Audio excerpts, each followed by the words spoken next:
আসসালামু আলাইকুম রহমতুল্লাহি ওবরাকাতু। প্রিয় দর্শক, আপনারা সবাই কেমন আছেন? আশা করি আল্লাহর রহমতে আপনারা অনেক ভালো আছেন। তো প্রিয় দর্শক, স্ক্রিনের উপরে দেখতে পাচ্ছেন মানুষ যে গোবর মুত খেয়ে যে মানুষের মাথায় যে গোবর ঢুকে গেলে মানুষ কি করে, তা হলো যে এটার ইন্ডিয়া হলো তার জলজ্যান্ত প্রমাণ। এটা কতটুকু সত্য কতটুকু মিথ্যা তা আমি জানি না।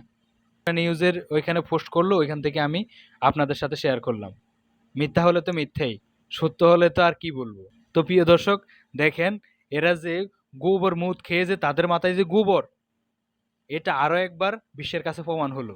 তো এদের মাথায় কিভাবে ঢুকে যে একটা মানুষকে, একটা মানুষ, সাধারণ একটা মানুষ, তাকে আমরা পূজা করব, কিভাবে তাদের মাথায় ঢুকে, কিভাবে তাদের মাথায় ধরে, এটা আমি বুঝতেছি না। তাদের মাথায় কি মানুষ, যে মানুষের যে মনুষ্যত্বটা আছে তাদের ভিতরে কি এটা নাই? তো দেখেন, যতগুলা ধর্ম এসেছে, এই যে ঈসা আলাইসাল্লামকে নিয়ে খ্রিস্টানেরা উল্টাপাল্টা ভাবতেছে, এখন বুঝতেছি। এই দেখেন, মুরুক্ষর জাতেরা মোদিকে পূজা করতেছে। এখন এটা এটা দেখে আমি আরো স্পষ্ট হলাম কেন যে ঈসা আলাইসাল্লামকে নিয়ে তারা এভাবে কথা বলছে বা এইভাবে তাদের চিন্তাধারা।